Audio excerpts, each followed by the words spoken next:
Dear student, आज हम unit second का पाठ्यचर्या प्रकरण का अध्ययन करेंगे। पाठ्यचर्या को अंग्रेजी में कैरिकुलम शब्द कहा जाता है। कैरिकुलम शब्द लैटिन भाषा से लिया गया है, जिसका अर्थ है दौड़ का मैदान। जिसका अर्थ क्या है? दौड़ का मैदान। शिक्षा के संदर्भ में पाठ्यचर्या से अभिप्राय उस मार्ग से है जिसके माध्यम से बालक शिक्षा के उद्देश्य प्राप्त करता है। अर्थात पाठ्यक्रम और पाठ्यचर्या ये दोनों शब्द भिन्न हैं। सामान्यतः इनको हम एक ही मान लेते हैं। फॉर एग्जाम्पल, जो पाठ्यचर्या है और पाठ्यक्रम जो है लक्ष्य है, ठीक है, और पाठ्यचर्या जो है वो उद्देश्य है,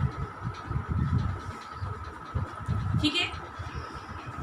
आपका बीएड करना उद्देश्य था। आप बीएड क्यों कर रहे हो?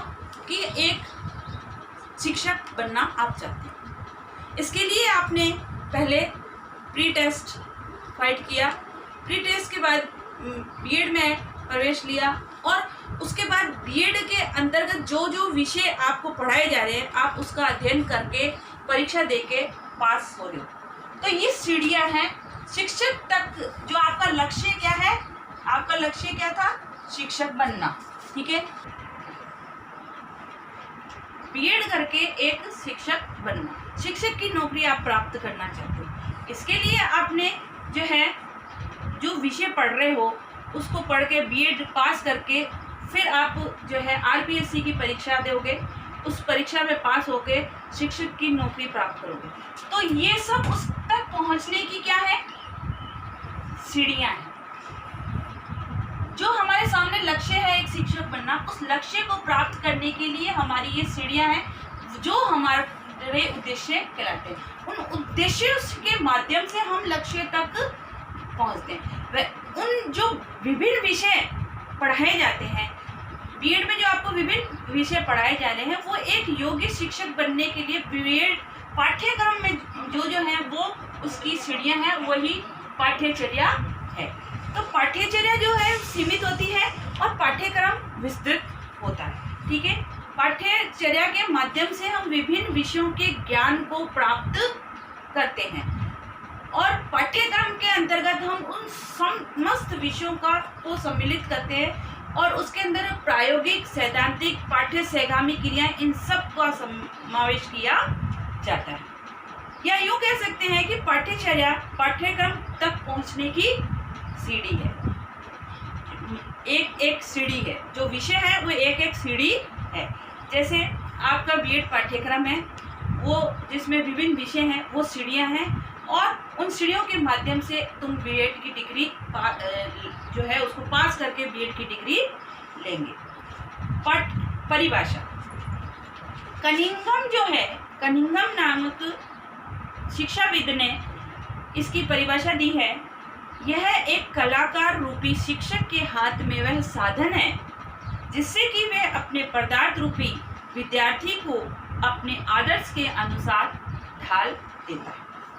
कि शिक्षक रूपी कलाकार जो है विभिन्न विषयों का ज्ञान देकर पदार्थ रूपी विद्यार्थी को जो है, जो रंग के जैसे हैं, जिनको पदार्थ रूपी विद्यार्थी को आदर्श के अनुसार, अपने आदर्श के अनुसार ढाल देता है। अर्थात विभिन्न विषयों के ज्ञान को देके वो उसी के अनुसार, उसके ज्ञान के अनुसार उसको ढाल देता है। पाठ्यचर्या जो है सीखने की इकाई का कक्षा एवं विषयवार क्रम निर्धारण ही पाठ्यक्रम है।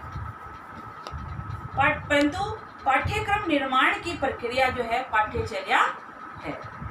पाठ्यचर्या का व्यापक अर्थ है, पाठ्यचर्या जो है व्यापक अर्थ है। सैद्धांतिक एवं प्रायोगिक दोनों के अनुभवों को इसमें सम्मिलित किया जाता है।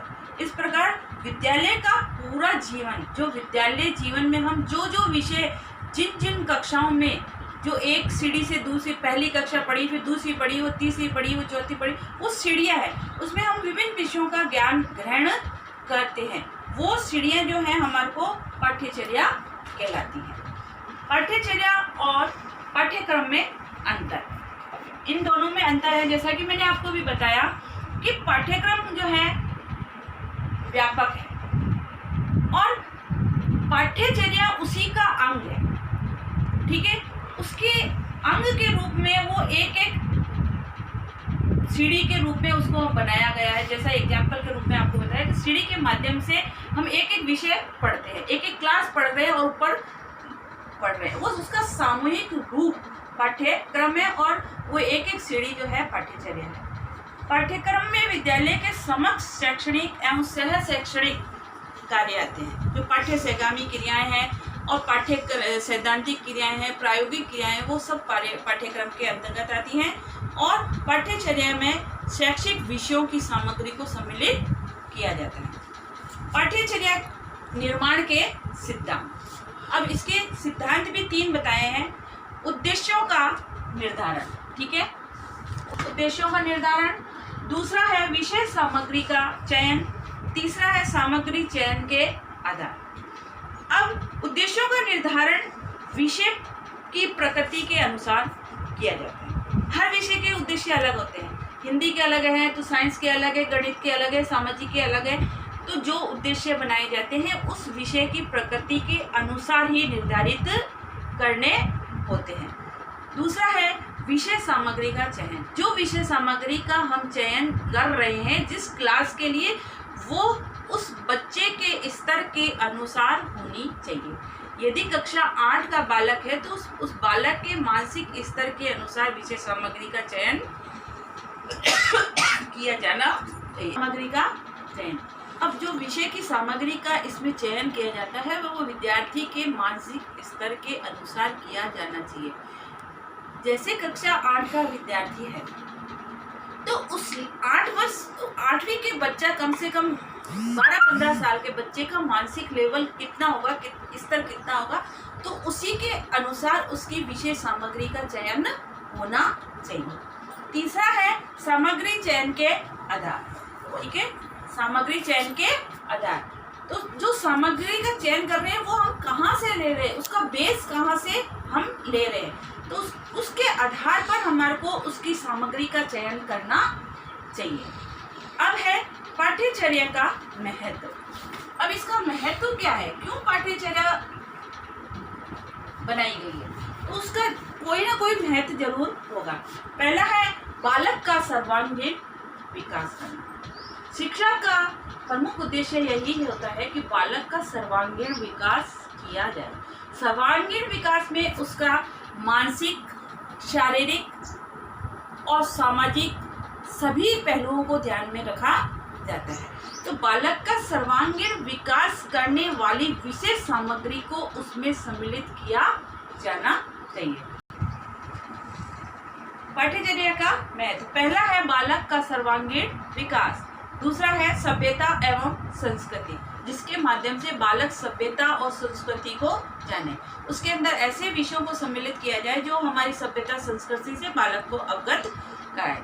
तीसरा है नैतिक चरित्र में सहायक। बालक के नैतिक चरित्र के विकास में पाठ्य सामग्री ऐसी हो जो बच्चों को के नैतिक मूल्यों को विकसित करे। क्या सही है, क्या गलत है, कैसा हमारे को व्यवहार करना है, बड़ों के साथ कैसे करना है, कैसा सदव्यवहार होता है, ये सब हमारे नैतिक गुण कहलाते हैं। इन गुणों को विकसित करने वाली विषय सामग्री को सम्मिलित किया जाना चाहिए। चौथा है भविष्य निर्माण में सहायक। बालक भविष्य में शिक्षा प्राप्त करके क्या करेगा, क्या योजना बनाएगा, जीविकोपार्जन के लिए वो कौन सा व्यवसाय चुनेगा, उसका मार्गदर्शन करने के लिए उसकी विषय सामग्री उसमें सम्मिलित होनी चाहिए। और लास्ट है जनतंत्रीय भावना के विकास में सहायक। क्योंकि हम लोकतंत्र में रहते हैं तो लोकतंत्र होता है सभी के कल्याण को, जो एक व्यक्ति के कल्याण के लिए नहीं होता, वो सभी के कल्याण की भावना को ध्यान में रखकर बनाया जाता है। तो इसमें जो पाठ्यचर्या है वो जनतंत्रीय गुणों को लिए हुए होनी चाहिए। गृह कार्य लिखिए आज आपका। आप पाठ्यचर्या का अर्थ बताते हुए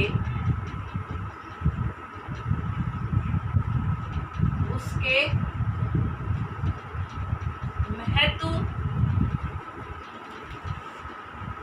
और सोपान बताइए।